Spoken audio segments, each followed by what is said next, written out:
So today we're going to talk about the Thousand Sons, and in particular how they practice the art of war.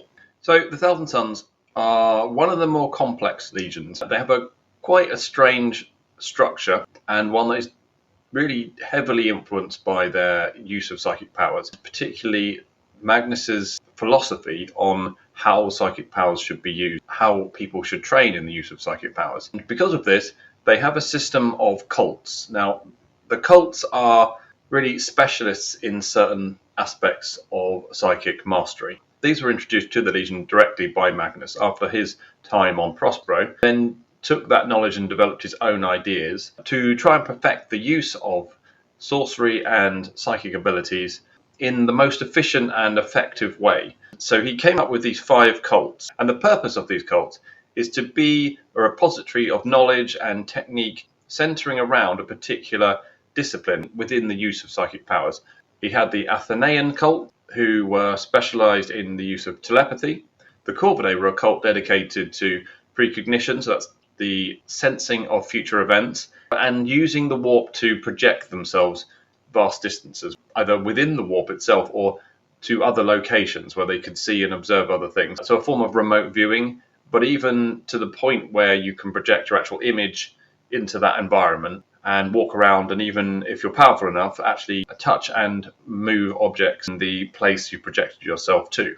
The Pavoni cult were specialized in biomancy. That's the ability to literally change the physiology of either yourself or somebody else. Then the Pyrae cult were pyromancers. They were specialists in the production and control of fire, so they could literally produce flamethrowers effectively out of their body parts. But on top of that, they also had the ability of technomancy, which is the ability to control and use machinery with their mind. Let's look at each cult in a little bit more detail. Now think about the possibilities of what they can do on the battlefield. So the Athenians have this telepathic ability. Now you might think, first of all, well, okay, they can read people's minds, that's useful. But what are they really doing on the battlefield? The first thing is they can replace Vox officers. So they don't have to use the Vox, which is effectively the 40k radio, which is notoriously unreliable, gets interfered with all the time, it is intercepted all the time, and is effectively like listening to like a train announcement on a noisy platform. You can tell it's a human voice trying to tell you something, but you don't really know what they're saying. You might catch a few words here and there. The Vox in 40k is pretty much like that a lot of the time, because essentially enemies are always trying to interfere with it. There's atmospheric conditions in planets, there's lots of weapons fire and other things that create huge amounts of noise. Equipment is often unreliable, etc. So even the equipment of Astartes, which is obviously better than that of the non-Astartes, is vulnerable to interference, interception, etc. Whereas the telepathy of a Psyker is very hard to intercept or even know that it's happening. Now, other Psykers can pick up on these kind of things, but if you're disciplined and you're focused, you can put your thoughts into the mind of someone without anybody else knowing, even other Psykers. And so the Athenians created like a web of communication for the Thousand Sons on the battlefield that was practically invulnerable to interception and had perfect clarity. And it could be useful over much larger distances than Vox, and it was instantaneous as well and didn't suffer from the delay that Vox did over longer distances. Ship-to-ship communications could be done via this method as well. And unlike the astropaths who communicate through the warp using their psychic abilities, the direct mind-to-mind telepathy is much more reliable and produces literally someone talking in your mind rather than a wave of images and emotions which astropathy gives you, which is much harder to interpret what it actually meant. It takes time to interpret and filter through and come up with a reasonable idea of what they were trying to tell you. On top of being the sort of communications officers for the Thousand Sons in a battle, they also have the ability to find hidden enemies. They can act as the perfect scouts. They just need to be relatively nearby to someone who's hidden, and they can detect them by their thoughts. They can hide the thoughts of others, so they can make a unit much more harder to find. They can also influence people's minds, so they can make people do things they don't want to do. Now, the more powerful a Psyker is, and the less powerful the person they're trying to influence is, the more likely they are to make them do something, and the more extreme they'll be able to make them do. So, for example, someone will take a lot more work to get them to turn on their comrades than it would be to get them to turn left instead of right. But you can use subtle influence to get them to do things you want them to do, that gives you a bigger influence on the battle a few steps down the line. You can put into the mind of a commander the idea of doubt around a particular plan and let them change their own mind. You don't need to force them to do it. You just plant these ideas. Maybe there's something not quite right there, and they get this in their mind and they'll mull it over, and after a while they'll just think, okay, I'm going to do this other plan instead. You can make people suspicious of each other. When it comes to an intense situation of gunfire and so on, it's quite possible that they turn on each other. You can increase people's fear. You can get them on the edge of breaking, so that when the enemy comes over the hill and they see them charging at them, instead of standing and holding like they normally would have, they just break and run. Not because you've made them break and run, but you just put into their minds this heightened level of fear and uncertainty so that they were primed, ready to break and run.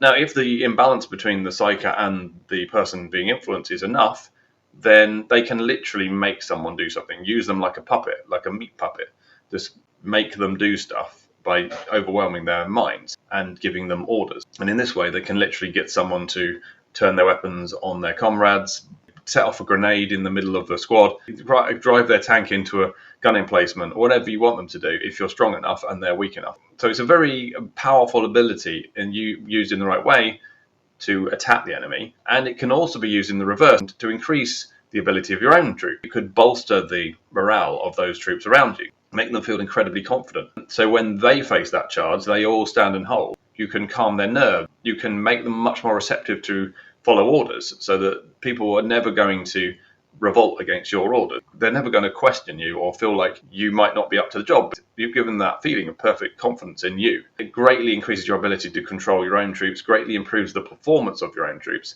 and degrades the performance of the enemy. It gives you incredible levels of intelligence about the enemy. Now, where are they? But also, what are they doing? What their plans are? Where are they going to move next? And it allows you to pick out anybody in your own side who's wavering, who's doubting. You can target them quickly. You can eliminate any risk to your plans. So as a cult, the Athenians were an incredibly useful part of the Thousand Sons on the battlefield as well as off. Now, the Corvet are interesting because, generally speaking, their ability of precognition is usually seen as something that's more valuable at a strategic level rather than on the battlefield at a tactical level. And of course, it is very useful at a strategic level. The Corvet would help come up with the grand plans of the Thousand Sons, allow them to outmaneuver their enemies over long distances and large amounts of time, to predict what might be a good plan to put in place. Where should we send our forces across our holdings in the galaxy? Because that might be at risk, that might not be at risk. Who's potentially going to betray us and things like this. These long-term strategic decisions could be influenced by what the Corvet were able to tell about the future. But they're also very useful in the short term on the battlefield in a tactical sense, because again, they could use that precognition to determine where that counterattack was going to come, whether enemy was going to flank you or not, where those hidden enemies were going to emerge out of nowhere no one knew about. So even if someone was shielded psychically and were not able to be picked up by telepathy, they may still be revealed by the Corvet's ability to predict the future, where they've seen, we get attacked by this enemy that comes out of those woods over there, even though there doesn't seem to be any sign of them being there. But I know that they are there because I've seen a future where they did appear out of there. So again, it gives you that incredible ability to blunt the enemy's plans and make your plans better than is possible to imagine for someone who doesn't have these abilities. Suddenly your troops are emerging out of just the one place where it was successful, where you could defeat the enemy, because you could see the multiple possible futures and where each of your attacks failed and where they were successful. And if it was only one case where they were successful, use that knowledge to make that your plan. Imagine if you were a bodyguard, the ability to protect the person you're responsible for would be incredibly high, because you have seen all of the potential ways the enemy was going to try and kill them and countered them. And you put them in exactly the position that meant that they couldn't be hit by the sniper or over the hill, or the bomb that was about to blow up. You saw it was about to blow up, and so you went down the other street instead of the direction that would have taken you to where the bomb was. And when you fight someone in close combat, you can see the strike coming in before they even know they're going to make that strike, and you're already countering it. You see the perfect way to attack them, that it may have been the only way that could beat them because they're that good, but you still did that thing because you saw all the other alternatives didn't work. And all of this is happening in microseconds before they can even do anything. And so you can see how incredibly powerful this precognition ability of a Corvet would be in all manner of situations on the battlefield. So then we have the Pavoni. So the Pavoni's biomancy, again, gives them incredible abilities on the battlefield. You might think, well, biomancy, how? That doesn't seem that powerful. But first of all, they're incredible apothecaries. Imagine an apothecary who can just heal wounds with their minds. They can stop bleeding with their mind. They could greatly increase the regrowth of muscle tissue or a ligament or something like that. So their ability to heal someone is just way off the charts compared to someone who's just using the medical technology. They can perform incredibly difficult and fine surgeries which you couldn't perform otherwise, because the damage done to the body to get to the thing you want to repair is too great. Imagine removing a psychic parasite implanted directly into someone's brain with your mind. They actually did that. Members of the Thousand Sons removed psych-neuron parasite larvae from the brains of a human just using their minds to pull them out. To do that in a way that doesn't injure the person. As apothecaries, they were unrivaled. But they could also do other things on the battlefield. They could literally kill you by looking at you and just stopping you from breathing, stop your heart, make a blood vessel burst in your brain, give you a stroke. So killing you would be very easy. So they could directly kill the enemy. They could also greatly improve their own abilities. They could increase their physical strength, endurance, reaction times to turn themselves into even more powerful super soldiers than an Astarte already is. And in fact, many latent psychers, which are people that don't know they're psychers but actually have this ability below the surface that hasn't expressed itself yet, often outperform their comrades in many things, in assault courses, practice sessions, sparring, that kind of thing, without really knowing why. Well, they just kind of think, well, I must be a bit better than everybody else. They always run that a little bit further. They always jump that bit further. They always seem to have a little bit extra to give when their comrades haven't and have run out. And that's because their psychic abilities are kicking in. At that point when they're reaching their limits physically, it kicks in automatically without them knowing and gives them that extra ability. Well, a member of the Pavoni can do that all the time deliberately. And so they can perform at an incredible level. And they can also change the levels of those around them. So they can give the troops with them increased strength and speed, endurance, and they can sap the life out of the opponents. They could make them feel just like they've all got hangovers. They could literally degrade an enemy by thought, making them much less capable of fighting or performing normal duties even. They have such an ability over biology that they can even influence the balance of hormones or endorphins in someone's body. So you could give someone an incredibly good mood or give them a really bad mood, make them really extremely angry for no reason. Again, make them unstable, make them do stupid things, make them lose their balance, make them make bad decisions. So the ability to cause the enemy disruption is very high. So you have the ability to go from just generally messing up an entire defensive formation by changing these levels of aggression and so on within the individuals, and by making it difficult for them to think straight, to make decisions and so on, to literally pinpointing one individual and killing them with a thought. Incredibly useful abilities. Also, an interesting side sort of note of what someone who has this kind of level of biomancy could do is they could influence an animal. So imagine a very powerful animal that would be useful for you to use in a military sense. You could influence its biochemistry so that it bonds perfectly to you and follows all of your commands. Now, a telepath might be able to make that animal do what it wants just by dominating it mentally, but a biomancer, a member of the Pavoni, could literally just alter its mental state so that it immediately bonds to you and just follows all your commands. Essentially, beast mastery. Also, probably a useful technique on humans who have lower levels of intelligence, who you don't need to influence their minds as such in the way a telepath would, but just by altering their body's biochemistry, you could get them to see you favorably and do what you wanted. But I'm thinking someone like an Ogron, who has not someone you can really reason with that well, but you could make them feel really good around you, make them feel like they're really massive amounts of trust in you because of the just changing those endorphins in their brain when they see you. So again, not an obvious battlefield power, but again, a very powerful one. So then the Pyrae, well, it's pretty obvious what someone who has control over fire can do on a battlefield. So obviously there's the direct attacks of blasts of fire, fireballs, walls of fire, literally setting something on fire. Your fuel tank suddenly blows up because it's been set on fire, taking the vehicle with it. Your fuel dump just goes bang because a Pyrae just looked at it and said it and ignited it. The ability of someone who has that level of control over fire to deal damage is obviously extraordinary. On top of that, they can protect themselves with an intense wall of heat, which they can generate around themselves, which would just dissipate energy weapons and just melt projectiles before they even hit them. So again, very powerful defense as well as attack. And on top of that, having the ability to control machines, because they can literally just mentally merge with the machine, control it, move it around like it's a part of their own body, means they become incredibly powerful leaders of battlefield automata.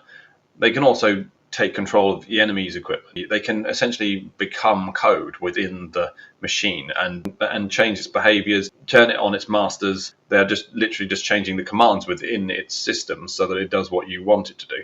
And of course, this ability makes them incredibly good tech marines. So imagine a tech who has all of the advantages of being a tech marine when it comes to understanding and controlling technology, but also has the ability to literally mentally control technology, to write code with their minds. The level of performance as a tech marine would go up many, many times. So the Pyrae are essentially the best tech marines you can imagine, who are also living flamethrowers. So again, an incredibly useful collection of powers to have on the battlefield. But finally, there's the Raptora. So the Raptora are the telekinetics. This is your classic moving object with your mind. This psychic power is probably the one that most people think of when they think of psychic powers, perhaps alongside mind reading. And of course, obviously useful in the battlefield. They could do things like smash someone with an invisible fist, just huge fist, pick someone up, throw them across the battlefield. They could flip a tank over with their minds. Some of the more powerful ones literally faced titans and brought them down. It is the force of the mind turned into physical action. But it doesn't have to be the very big movements of smashing machinery or swatting a man aside. It can be very fine control over things. You could lockpick, steal stuff by just moving it out of someone's bag or pocket with their minds. So they're actually very useful for infiltration and scouting and stuff like that, or planting bombs, booby traps, etc. You could dismantle someone's weapon in front of them. In fact, this is a power that Yasugi of the White Scars uses when he's confronted by a boarding party on his ship, and he literally just dismantles all their bolters in front of them, just breaks them down as if he's taking them down to clean them into the individual parts, and they can't do anything about it. Now, and he's powerful for a White Scar, but he's not as powerful as the more powerful Thousand Sons. So the ability to have fine control over objects is also just as useful as the big, powerful, showy powers of smashing stuff.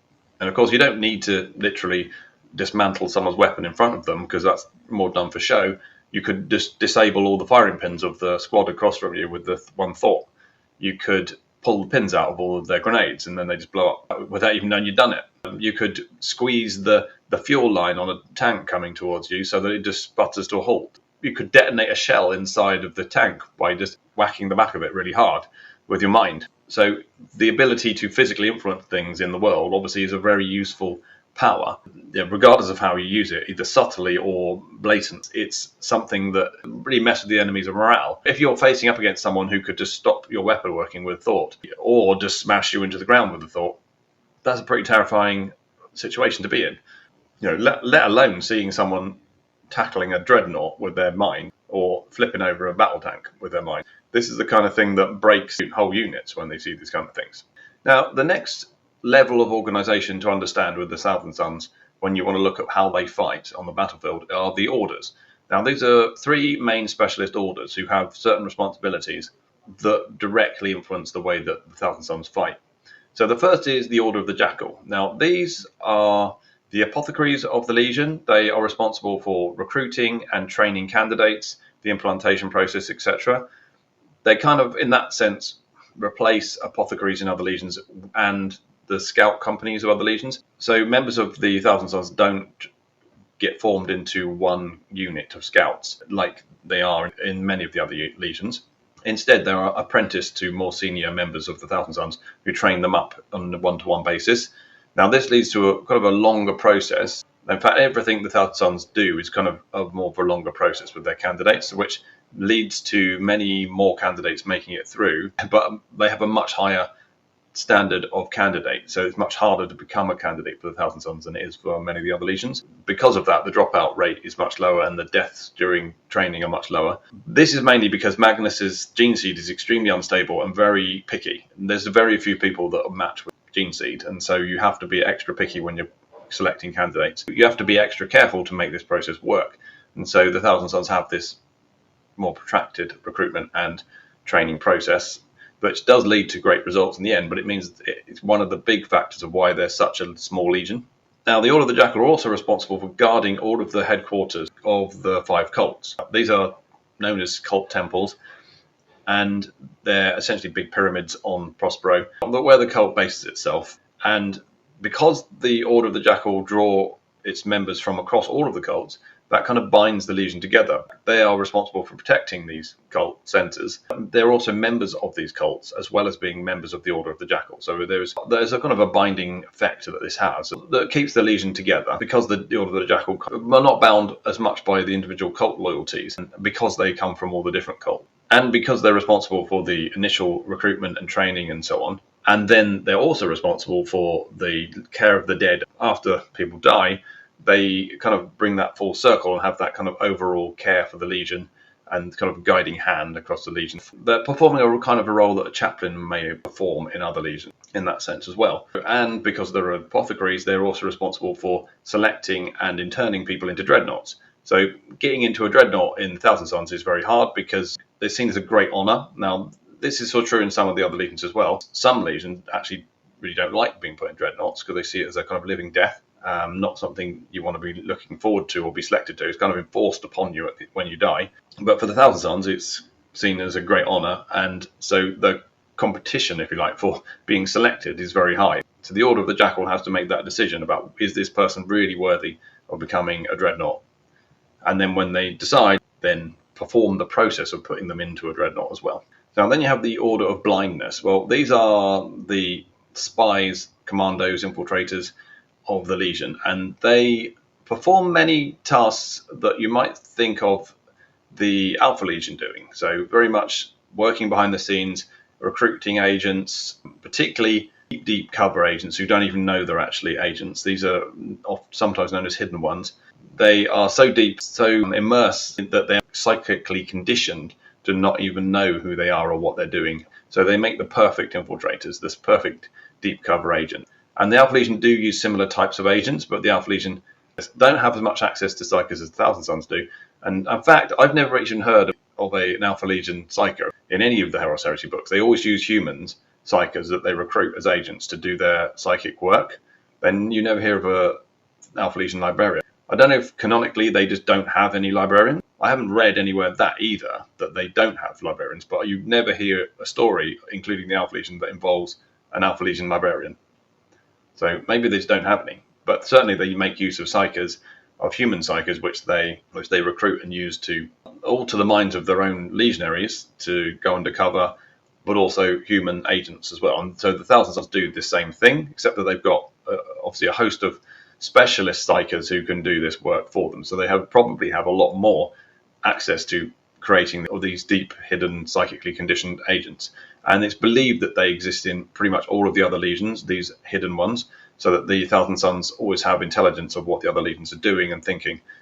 This is because the Thousand Sons have an obsession with knowledge, and one way of getting that is always having a pair of eyes where you need them. And I also have agents doing more conventional spy work, so infiltrating, consciously infiltrating somewhere, or by breaking in, performing acts of sabotage, etc., stealing information. They are responsible for the specialist scouts within the Legion and the commando type operation. Legions like the Raven Guard specialize. These kind of small special action teams who might have very specific missions to deal with a specific target or objective using special weapons and tactics to do so.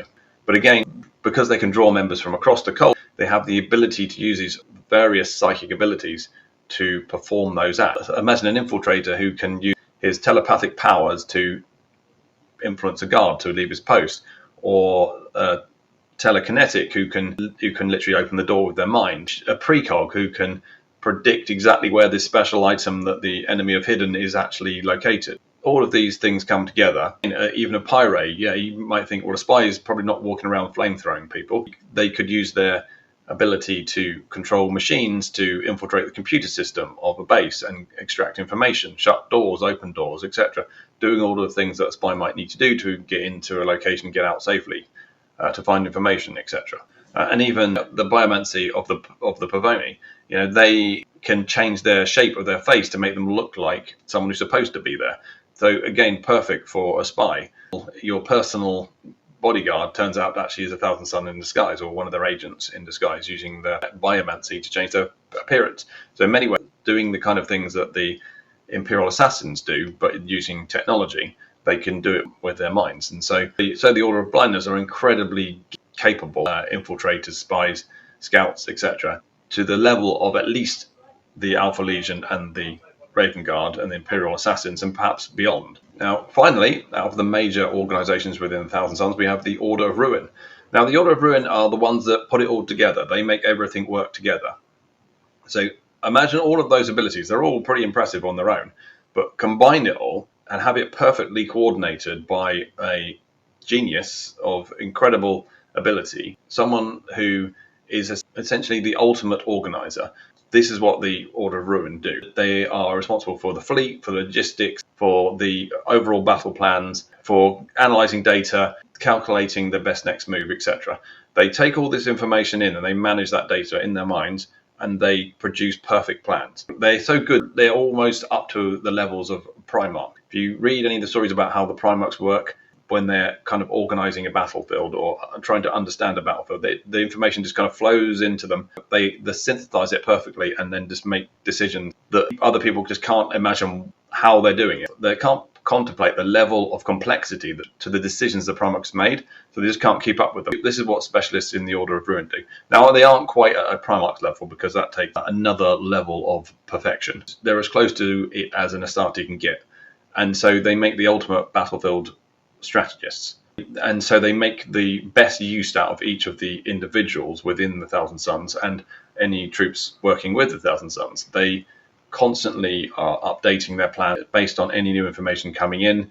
They are perfectly synchronizing the activities of different groups, and they use all of those other skills the cults and the orders have to perfectly come together and produce the best possible result in any situation. Now, they're also responsible for the kind of the machinery of war. The tech marines all belong to the Order of Ruin. As I said, the fleet belongs to the Order of Ruin, as well as all of the logistics side, support equipment and so on belongs to them, the heavy equipment. So they're directly responsible for these things, but they also have complete control and authority over all the other orders and cults when they're in a battle. But they're the focus of all of that information, all of those activities that are going on. It's running through them. So by doing that, the enemy is hit from every angle all the time. They're constantly wrong-footed. None of their plans work. They're constantly being outflanked. They're disrupted. Their troops are underperforming. Their plans are always revealed. They're confused, disorientated. The Thousand Suns are always attacking from exactly the right spot. They're always doing it exactly the right time. Units that are coordinating across hundreds of kilometers are doing things exactly the right time because they're being coordinated perfectly with the telepathic link. Even in a space battle, now this is happening across millions of kilometers of space. So the battlefield is controlled and manipulated to a level of perfection that Guilliman or Perturabo will be proud of.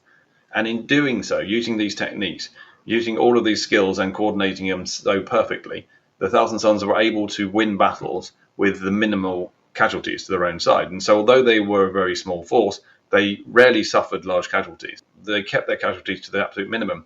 And so troops that fought alongside them, auxiliary troops, human troops, were at a massive advantage over fighting alongside many of the other legions who really didn't care about them and used them as essentially cannon fodder. But when they fought alongside the Thousand Suns, they would largely win very easily and not receive much damage, which made them quite popular. But at the same time, of course, they were always under suspicion and feared because of their use of psychic abilities and sorcery, their association with that. So many units didn't like the idea of serving with them because of the stigma.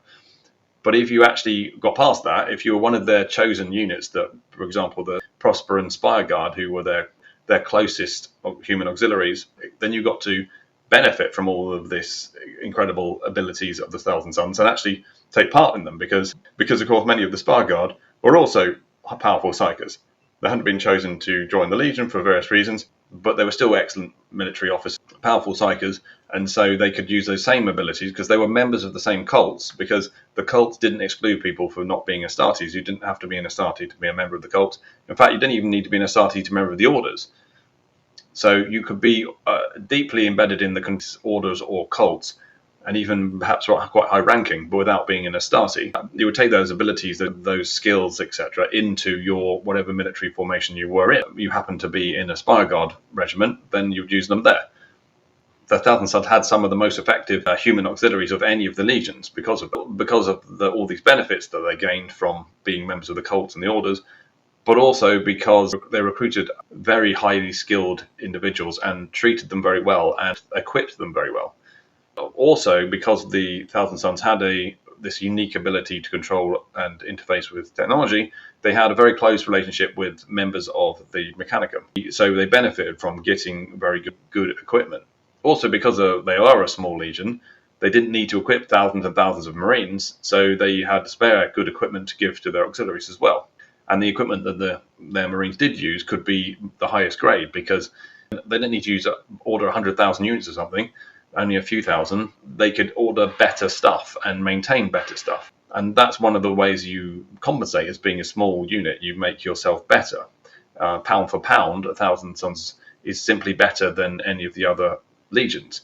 Now you might think, well, that's a bit of a bold statement, but it's just a fact. If they weren't, they wouldn't have survived very well. They were a tiny legion of less than 10,000, and yet on the battlefield, they performed just as well as the other legions and won just as many campaigns and defeated just as many enemies, but they did it in ways that minimized casualties to themselves and their auxiliaries. A good actual real case example of this is the conquest of the planet Shrike, which was a planet that the Space Wolves and Wordbearers were unable to conquer and required the Thousand Sons to intervene. They were requested to intervene by Lim and Russ because they happened to be in the area. And when they attacked, they destroyed the resistance on Shrike very quickly, very easily, just simply by using these combined squads who coordinated all of their psychic abilities through the Order of Ruin to launch the perfect attack. It was essentially impossible to defend against. Neither the Space Wolves or the Wordbearers, who were there in Legion strength, could do. And literally half of the Thousand Sons, who were about 5,000 men, did this very comfortably. So, in conclusion, the Thousand Sons on the battlefield are incredibly capable and are at least equal with the best of each type of warfare as the other legions that specialize in those areas. So there you go. That's my take on the Thousand Sons and how they fought during the pre-heresy time. If you disagree with anything I said, please say so in the comments. It's great to hear from you. And also, for those of you who have watched to the end, you might have noticed I've grown a beard over the last, 2 months. Should I keep it or get rid of it? I think I'm probably leaning towards keeping it at the moment. But it'd be nice to hear from you. Let me know one way or the other, keep or remove. So until next time, thanks for watching. Please like, subscribe and share, and I will see you next time.